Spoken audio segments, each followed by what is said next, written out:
शिवसेना प्रमुख एकनाथ शिंदे ने नई सरकार में डिप्टी सीएम के तौर पर शपथ ले ली है। बुधवार रात से खबर थी कि वह उप मुख्यमंत्री बनने के लिए राजी हो गए, लेकिन उनकी पार्टी के नेता उदय सामंत ने कहा है कि अभी इस पर फैसला नहीं हुआ है। उन्होंने कहा कि एकनाथ शिंदे जल्द ही तय करेंगे कि क्या करना है। शिवसेना नेता और निवर्तमान उद्योग मंत्री ने कहा है कि सभी विधायकों ने तय किया है कि यदि एकनाथ शिंदे सरकार का हिस्सा नहीं बनेंगे तो हम भी शामिल नहीं होंगे। सामंत ने कहा कि सभी मंत्री बुधवार की शाम को एकनाथ शिंदे से मिले थे और उन्हें इसके लिए राजी करने की कोशिश की थी। उन्होंने कहा कि हमने तय किया है कि मिलकर काम करेंगे और जिला एवं नगर पंचायत के चुनाव में 3 और धनुष के सिंबल पर जीत जाएंगे। उदय सामंत ने कहा कि मैंने और अन्य सभी नेताओं ने एकनाथ शिंदे से कहा कि यदि आप डिप्टी सीएम नहीं बने तो फिर हम सब भी सरकार में शामिल नहीं होंगे। उन्होंने कहा कि शिव सैनिकों की जरूरत है कि एकनाथ शिंदे डिप्टी सीएम बने। वहीं उन्होंने साफ कर दिया कि अब तक एकनाथ शिंदे का शपथ लेना तय है। सामंत ने कहा कि अगले करीब 1 घंटे में एकनाथ शिंदे इसके बारे में फैसला कर लेंगे। उदय सामंत के इस बयान के बाद महाराष्ट्र की नई सरकार को लेकर जारी सस्पेंस फिर बढ़ गया था। एकनाथ शिंदे ने बुधवार को राजभवन में देवेंद्र फडणवीस अजित पवार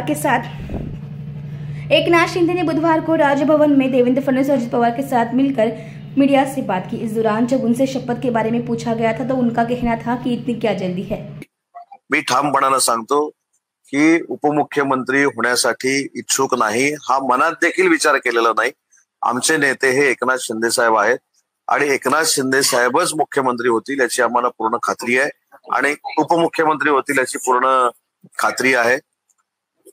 आता ठीक आहे ना, उपमुख्यमंत्री होतील याची खात्री आहे। आणि दुसरी महत्वाची गोष्ट आहे की या सगळ्या गोष्टीला आता कुठेतरी पूर्णविराम देणं गरजेचं आहे।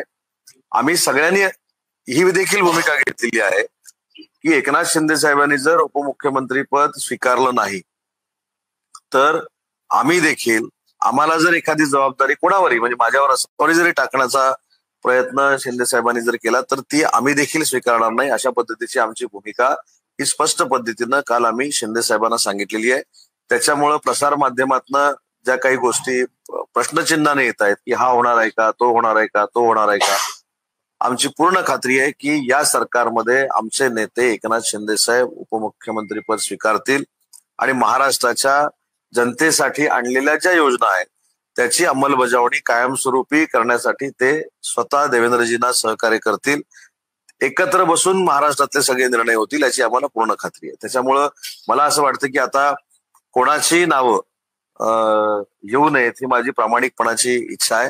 कारण आमच्या कोणाच्याही मनात असा उद्देश नाही की या खुर्चीवर कुणीतरी जाऊन बसावं। हे आम्हाला आता जाहीरपणानं खुलासा करावा लागणं हे देखील आमचं दुर्दैव आहे। कारण आम्ही नेता म्हणून एकनाथ शिंदे साहेबांनाच मानतो। आमचं सगळ्यांचं राजकीय करिअर आम्ही त्यांच्या हातामध्ये दिलेलं आहे। त्याच्यामुळे त्यांना डावलून कोणतरी काय करत असेल तर आम्ही देखील गप्प बसणार नाही। एकनाथ शिंदे साहेबांनी उपमुख्यमंत्री व्हावं ही